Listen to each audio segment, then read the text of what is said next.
The story does not begin with a voice. It begins with the absence of one. There is a space between what was and what now is, a thin, unfamiliar stillness where certainty once lived. Adam stands within it, not running, not hiding, not yet afraid in the way fear will later be understood. He is simply standing, aware. The world has not collapsed, the sky has not darkened, the ground has not split. Everything looks almost the same, and that is precisely what makes this moment unbearable. Silence settles differently after something has changed. Before, silence felt full. It carried presence, ease, belonging. Now it presses inward. It asks questions without speaking them. Adam does not yet know the language for what he feels, but something in him recognizes that the silence is no longer neutral. It is waiting. This is the moment Scripture does not rush through. Not because nothing is happening, but because everything is happening beneath the surface. The kind of moment that cannot be explained without breaking it. The kind that loses its meaning if forced into conclusions. Adam is not being chased. He is not being judged. There is no thunder announcing consequence. There is only awareness, quiet, heavy, irreversible awareness, that something once given freely now feels fragile. The space between God and Adam has not been measured, but it has been felt. Distance does not need footsteps to exist.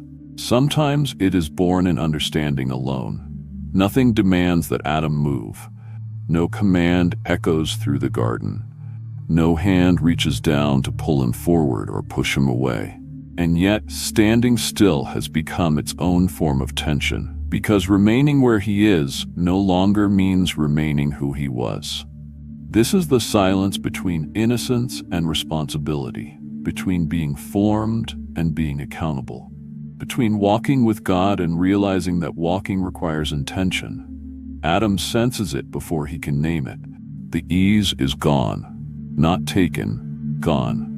And what replaces it is not fear, but weight, the weight of knowing, the weight of having crossed a line that cannot be uncrossed, even if everything outwardly appears unchanged. This story is often told quickly, reduced to an action, a failure, a consequence. But the most human part lives here, in the pause, in the breath held too long, in the realization that the world has not ended, yet something essential has shifted forever. These stories are shared for those who are not looking for quick answers or rushed conclusions. They are for those who choose to sit with the tension, to listen carefully, to engage with faith as something lived rather than consumed. If this kind of slow, reflective storytelling speaks to you, you are invited to subscribe, not by habit, but by intention. Now, step closer. Do not look ahead yet. Do not ask what happens next. Stand here instead, at the edge of Eden, in the silence that follows awareness, where the story does not explain itself, but waits for you to notice. Before anything felt wrong, before the silence carried weight, it carried comfort. The garden was not dramatic. It did not overwhelm with beauty or demand attention. It simply was. A place where things worked as they should, where breath followed breath without effort, where days did not need names because nothing needed to be measured. Adam moved through this space without urgency. There was no sense of arriving late or leaving too early. Time did not press. It held. Nothing felt fragile. Nothing felt temporary. The ground responded when touched. The air felt familiar, almost personal, as if it recognized him. He did not question why things were the way they were, because questioning requires distance, and distance did not yet exist. God's presence was not something Adam sought, it was something he assumed. The way one assumes the sky will still be there when they look up. Routine existed, but not boredom. Movement existed, but not restlessness. Adam was not waiting for something more, because more had no meaning in a world where nothing was missing.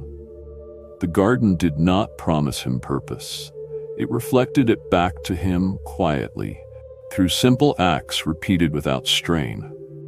There was no sense of danger in knowledge, no hint that awareness could become a burden. Choice did not feel heavy. Freedom did not feel risky. Everything appeared stable, so stable that the idea of rupture felt impossible, even absurd. This is the calm that makes what follows so unsettling. Because when nothing feels wrong, vigilance fades. When everything seems secure, boundaries feel theoretical. Adam does not stand on the edge of a crisis here. He stands in normality, in the kind of peace that gives no warning before it is altered. And that is where the tension begins to form, not in fear, but in comfort, in the quiet confidence that nothing needs to change. Yet, the choice formed in silence. The moment of decision does not arrive loudly. It unfolds slowly, almost gently, as if it does not want to be noticed. There is no command forcing Adam's hand, no urgency in the air. The silence remains, but it changes texture. It becomes attentive, not empty, not absent, but present in a different way. Waiting, allowing. God does not step back. He does not step in. The space remains open, and that openness becomes the weight. Adam feels the shift before action takes shape. Something stirs within him. Not rebellion, not defiance, but curiosity edged with trust in his own understanding. The choice forms internally, long before it becomes visible. This is where the real crossing happens. Not at the moment of action, but at the moment he accepts the possibility that he can decide for himself. Freedom reveals its cost here, not as punishment, but as responsibility. God does not withdraw guidance, yet he does not override will. The silence honors the choice, even as it exposes its gravity. Nothing rushes Adam forward, and nothing pulls him back. He stands fully able to remain, and fully able to step beyond what has always been enough.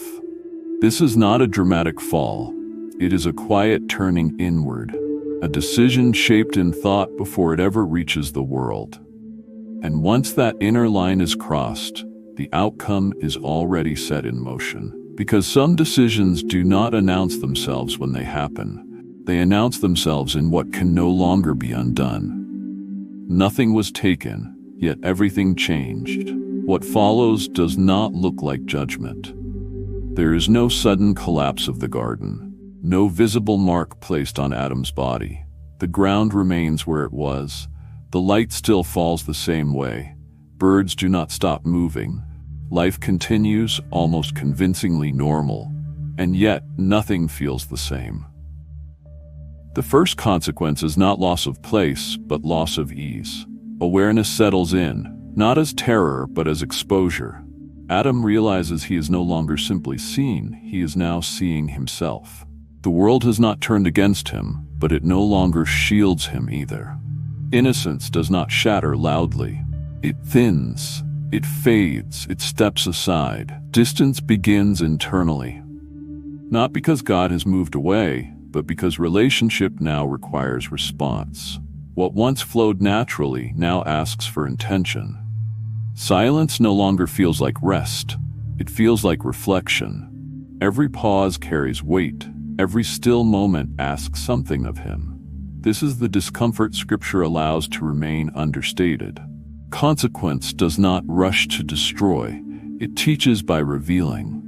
Adam stands in the same space, but he occupies it differently. The garden has not rejected him, but it no longer explains him. He must now stand with what he knows. And this is where the story unsettles expectation. Because consequence is not instant removal. It is the quiet realization that something precious can be lost without being taken. Nothing dramatic happens. Something permanent has already happened. And Adam feels it, not as fear, but as the beginning of responsibility he can no longer avoid. Why this moment keeps repeating.